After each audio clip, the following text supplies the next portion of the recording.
Hello, this is Bill Bryson with bwcacast.com. We're out here at Lake One and getting ready to go in for a day trip. Some of the things we'll be covering today are a little bit of orienteering, how to use the maps that you get from some of the different outfitters to help you get your way around the lakes and find portages and find campsites. Just some tips and tricks that we use that give us a better idea of where we're at in the lake and where we want to get to. But it's a gorgeous day out, late September. We're hoping that we're going to catch some leaves changing over the lake for some pretty photos, and we're going to be on our way. Hopefully you'll enjoy. We got all of our gear loaded up in the canoe and we're about ready to take off. What we try to do when we get ready to go is we pull out our map and figure out where we are now. And it's usually pretty easy to see because usually you drove up to where you're starting from. And what we try to do is orient the map so that we've got the lake laid out in front of us from where we are in the map. And we can kind of look around and look for land features and campsites and portages that we can see for where we're standing, and we can match those up on the lake or on the map. And so right now we're looking at the end of the Fernberg Road here, and we can tell that when we've lined up the lakes with the map and how it is in front of us, that we're going to want to go left and down around a point and then back up through into Lake One. As we go along, we're going to be looking for land features like big peninsulas, and campsites are really helpful along the way. If you look on the map and you find a campsite, oh, there should be a campsite up on the right hand side, keep your eye up for that. When you see it, you can just say, oh yeah, this is where we're at now. And so always be looking for those land features that you can check off on the map, and so you know where you're at all times.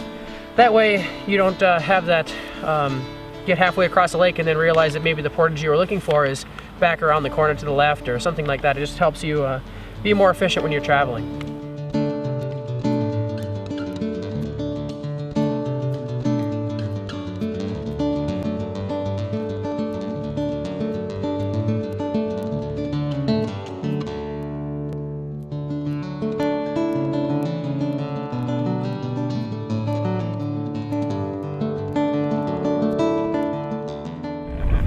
So we're just paddling around, about to go around the corner up here into Lake One, and there's a little brisk breeze blowing. You can definitely tell it's the fall season right now.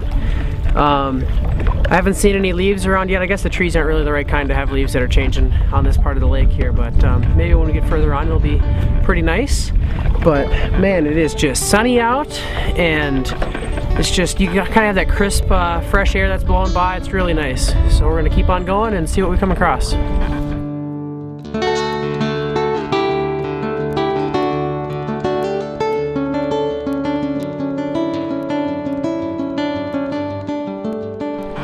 Alright, so we're just around the point back there that we talked about earlier when we left the landing there. And up ahead, it's a perfect example of why you really want to check your maps and make sure you know land features that you've checked out ahead of time, because up here in this corner it doesn't look like you'd be able to paddle through there, but this is the way we have to go through, and I'm going to show you what it looks like. And it's just pretty obvious that if you don't have a good idea of what you're looking at on the map and know where you're going, it's pretty easy to get lost with all these nooks and crannies in the lakes. So here's what it looks like, and it looks like there's a few ducks up there swimming around, so maybe we can get those as well.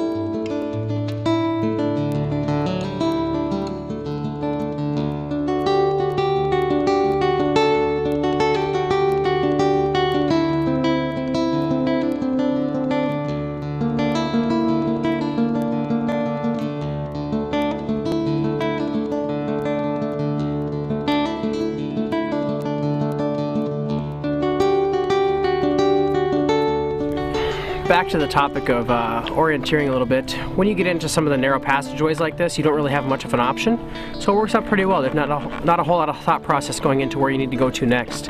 But when you do come out of these areas where it opens up into a full lake again, it's a good idea to stop, take a look at the map, look around and see for big landmarks that you can get an eye on that's obviously noticeable on the map, and then paddle towards those and work off of those big landmarks that you can see for sure. And that way when you go into a big lake, you don't get confused at where you're at once you get halfway across.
so we just hopped off this portage here and are back on the water, but we don't really have to talk about orienteering too much because right across the way there, if you can see in the background, is our next portage. It's basically just, it could take us about 3 minutes to paddle across there, if that, and we'll get to dump everything out of the boat and do the portage once again. So on the other end of that, we'll show you how we approach looking at the map and looking at the lake and figuring out where we're going to head to next. We just got off that portage there and we didn't have a chance to really show you how we pull out the map and look for land features like we wanted to. There was quite a few boats heading through there, people coming off the lake and people going back into it. So we just kind of jumped in our boat real quick and got out in the middle of the lake. But we did take a look at the map and we noticed there are some islands out here in front of us that we wanted to pay attention to, and a point that we're going to get to up here right ahead. And once we get there, we're going to pull out the map again and reassess what's in front of us and where we want to get to. It's a really good idea to just take your time and keep an eye on the major land features around you and pull out the map from time to time and just double check where you're at. And like I said before, campsites and portages are a really easy way to get your location on the map figured out.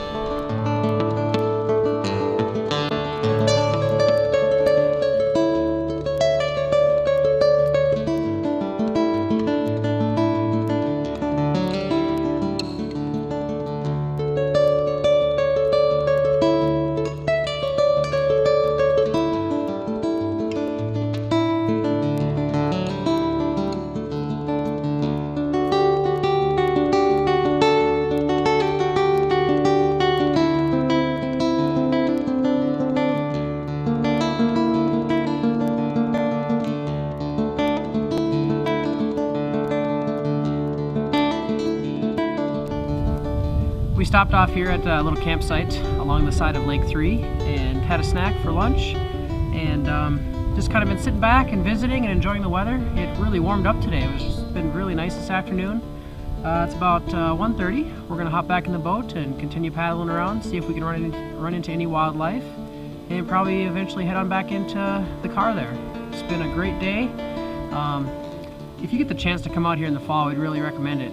It's beautiful out, and I think we definitely have quite a few less boaters than you normally do in the middle of the summer. So it's a good time to get out and explore some of these areas and kind of have it more to yourself.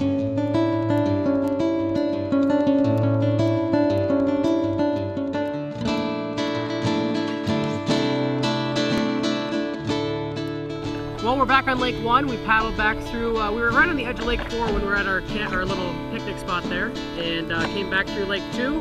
Now we're back on Lake 1 and heading back into the entry point.